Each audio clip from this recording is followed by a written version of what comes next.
จะตกแห้งวะตักแตก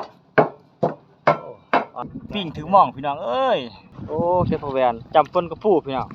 เปิ้นมาหันเดี๋ยวถึงแล้วคือว่ารถไถนี่แม่นบ่มีวันพักผ่อนเลย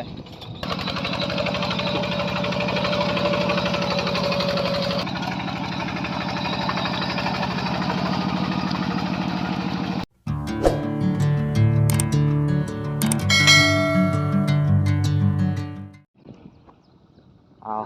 กราบสวัสดีและสวัสดีพ่อแม่พี่น้องเมื่อทุกคนพี่น้องเลยตั้งภายในและก็ต่างประเทศก็ยินดีต้อนรับเข้าสู่2มื้อวันคือเก่าพี่น้องเลยมื้อนี้ก็ได้ออกมาหน้าคือเก่ามื้อนี้ออกมาไถหุ่นหน้าพี่น้องว่านี่มาเฮ็ดตะกร้าพี่น้องนี่ตอนนั้นอยู่หันอีเมลเพิ่นกำลังยังเฮ็ดตะกร้าอยู่มื้อนี้มาไถพุดพี่น้อง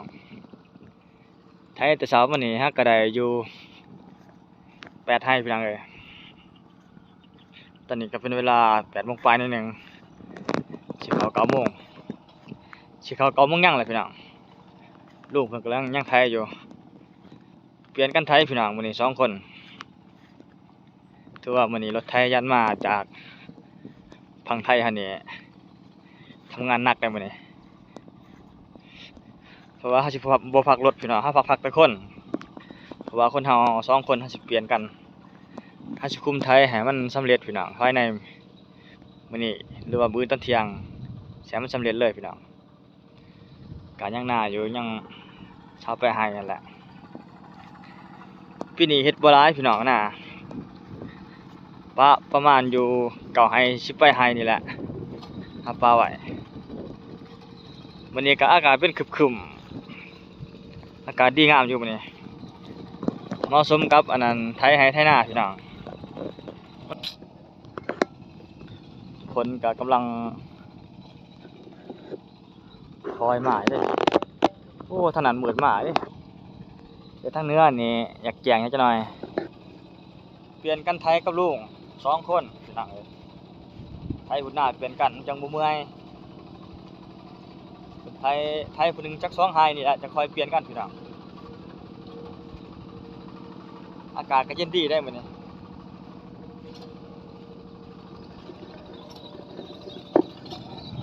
เพิ่นไถก็สิแล้วให้แล้วเด้สิคุมไถให้มันแล้วพี่น้องภายในมื้อนี้หรือว่ามื้ออื่นตอนเช้าแต่ว่าความเป็นจริงแล้วอยากคุมให้มันแล้วมื้อนี้แต่ว่าจักว่าสิแล้วหรือบ่ตัวบ่หันก็แม่ไถวันนี้ถ้าไถมื้อเช้าน่ะกำลังได้8ไร่พี่น้องเอ้ย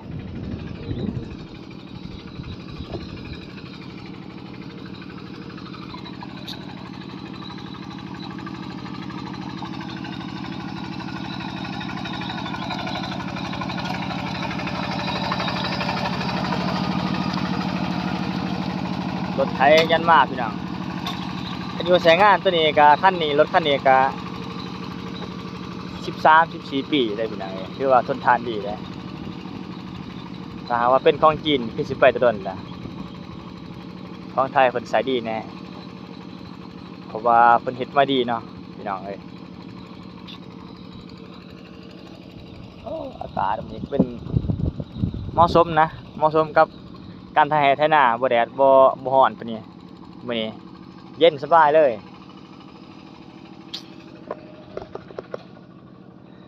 ท่านั้นพ่อเฒ่ากับแม่เฒ่าเพิ่นก็พ่อเฒ่าปั่นคันแม่เฒ่าเพิ่นเฮ็ดอันนั้นตะกร้าพี่น้องเอ้ยสิชุบให้เบิ่งเห็นอยู่บ่พี่น้องมันเหมือนจักสิมันมืดนี่เนาะ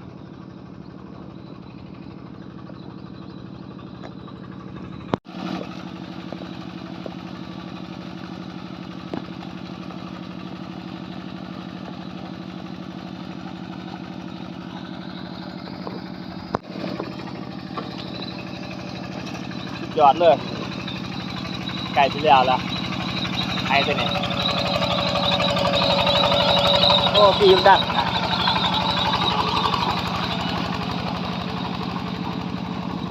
นี่ละพี่น้องเอ้ยครับป้านี่ ถือว่าปลาสองแถวนี่ปลาสองแถวลงไปสิก็หลายเติบได้1 2 3 4 5 6 5 6 7 8 9 10 11 12 13ประมาณ15 16ไหครับปลาปีนี้ปีกายเฮาหมดเลยเด้อปีกาย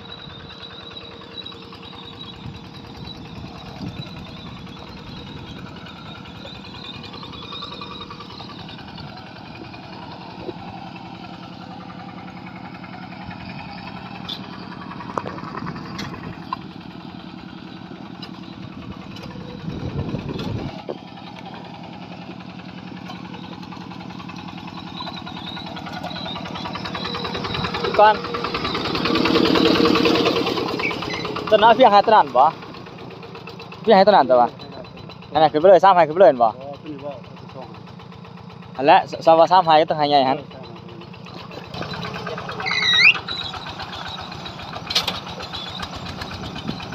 เฮ็ดเพิ่มใหม่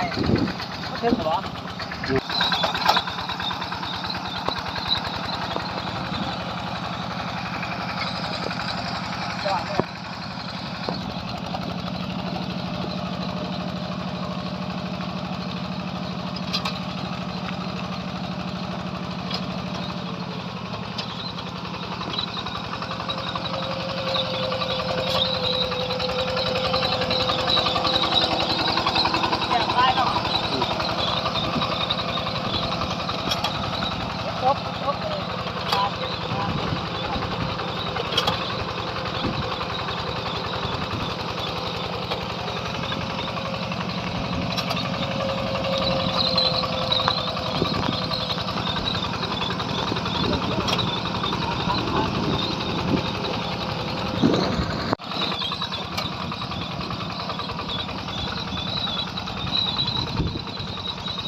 ไงพี่น้องเลย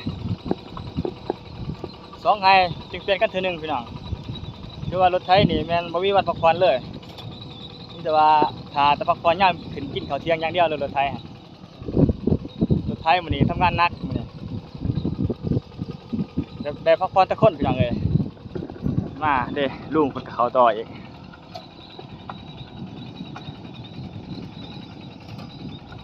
โอ้อากาศวันนี้เย็นดี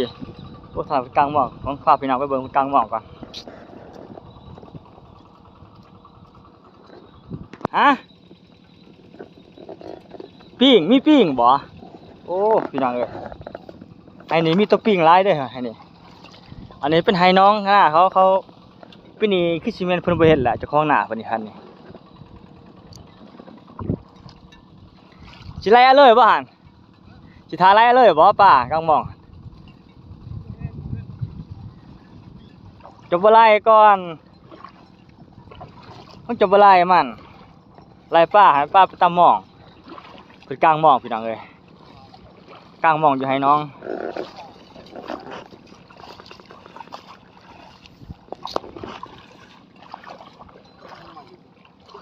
ป้าอยู่จังซี่ป้าขึ้นได้มื้อนั้นเพิ่นตกเข้ามาหั่นปลาเค็งขึ้นอยู่บนบุ้ยบ่โอ้เขามาลาย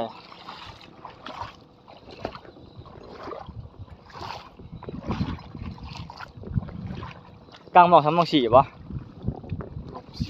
มังบ่ซิวอันนี้ถึงแล้วไอ้มีป้านั่นใช่อ้าวป้านบวชมาหั่นเดี๋ยวถึงแล้วน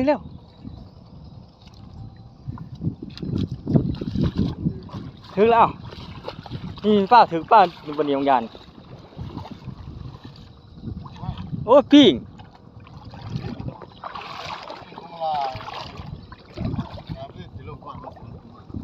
เอ้า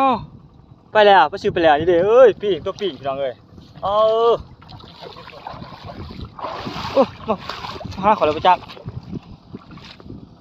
โอ้มึงก่อนเฮ้ย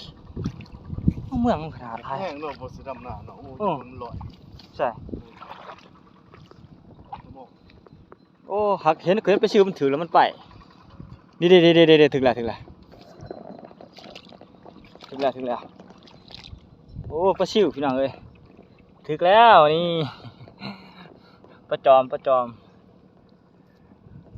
โอ้ถึงไหวเนี่ยนี่เดี๋ยวจะมีถึงแล้วนี่ถึงแล้ว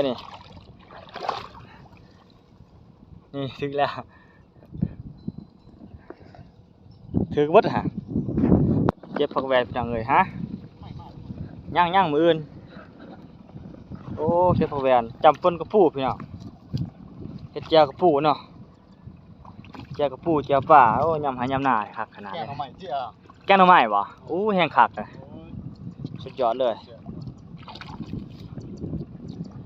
ว่านแกงหน่อไม้โอ้ว่านแกงหน่อไม้เขาบ่ได้มาเก็บเอาอยู่นี่เขาบ่ฮู้ว่ามีผักกระแยงผักแวนโอ้อยู่ไห้อยู่หน้าเฮาพี่น้องเอ้ยอยู่ไห้อยู่หน้านี่เบิดแต่แนวกินพี่น้องกระปูก็มีหลายเด้พี่น้องเอ้ยเก็บผักแวน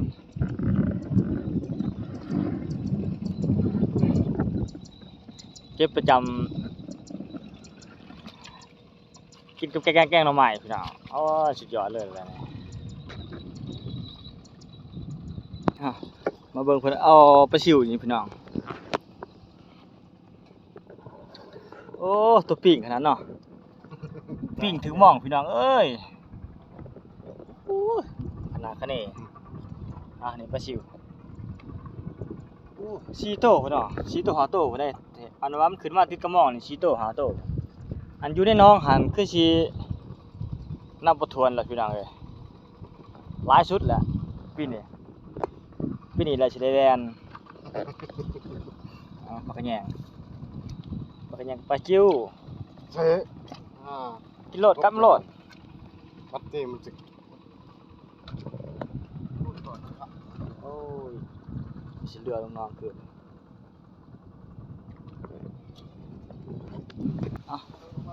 พักผ่อนกินข้าวเที่ยงก่อนจังเลยตอนนี้ก็เป็นเวลาอยู่11 โมง 15 นาทีพี่น้องพัก พรรถก่อนถือว่าเพิ่นทำงานแต่7 โมงปลายแต่6 โมงปลายพี่น้องเอ้ยแต่6 โมงปลายจนฮอด11 โมงปลาย15 นาทีจึงได้พักผ่อนรถถือว่าทำงานหนักสมควรมื้อนี้ยันมาของไทยเฮาสิพักผ่อนกินข้าวเที่ยงพี่น้องเอ้ย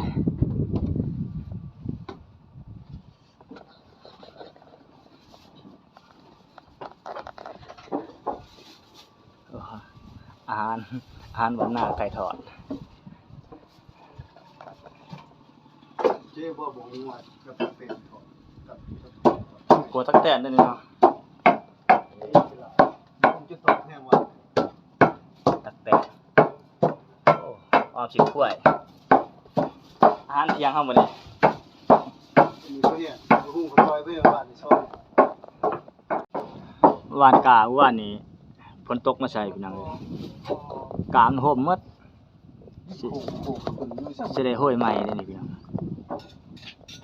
เพราะว่าฝนตกมามันกามันห่มกันเม็ดเขามันห่มกัน ไปนั่งเที่ยงต้นสีลมสีเทาเยอะแค่แบบ ตอนนี้แม่เพิ่นก็กำลังเฮ็ดแนวกินข้าว ข้าวโคตรหุ่น ผู้ใด หุ่น เออเอาสืบต่อตอนแรกพี่น้องเอ้ยหลังจากพักผ่อนกินข้าวแรงแล้วกินข้าวสวยแล้วลุยต่อคาดว่ามื้อนี้สิให้สำเร็จเลยมื้อนี้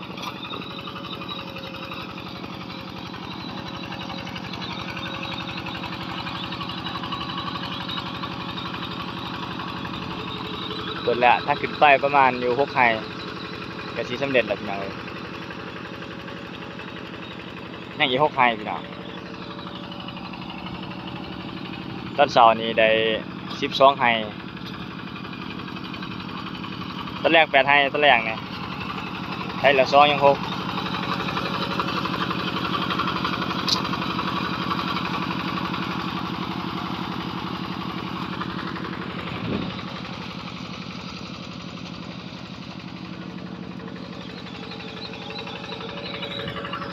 โอ้ตอนแรกนี่จะมีแดดน้อยเนาะ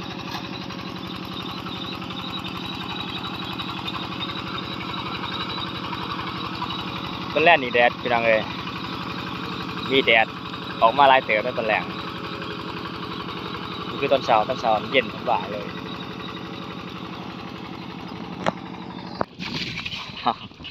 สำเร็จแล้วบัดนี้ ก็น่าแล้วแหละ ได้แล้วกำลังเมียนมื้อนี้เพิ่นทำงานหนักขนาดได้มื้อนี้ พุทธมีเขาท ได้พักผ่อนแต่ชั่วโมงเดียวกินข้าวกันน่ะมันทำงานเบิดมื้อเลยถือว่าสำเร็จการไถหุดหน้าปีนี้ใช้เวลามื้อหนึงกับเพิ่งไถหุดเมื่อวานนี้ไถได้ครึ่งหนึง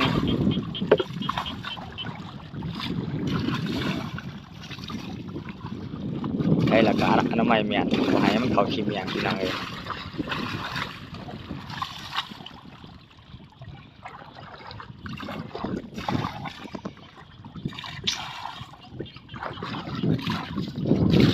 จันมา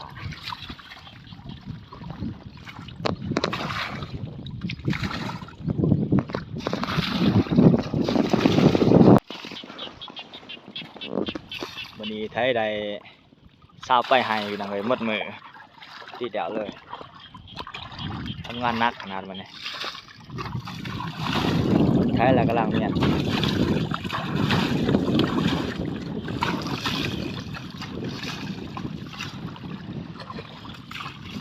อีกประมาณ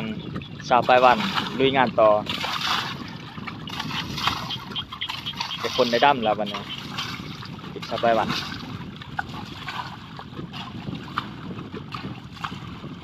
ทำความสะอาดบ่ให้มันขอมยัง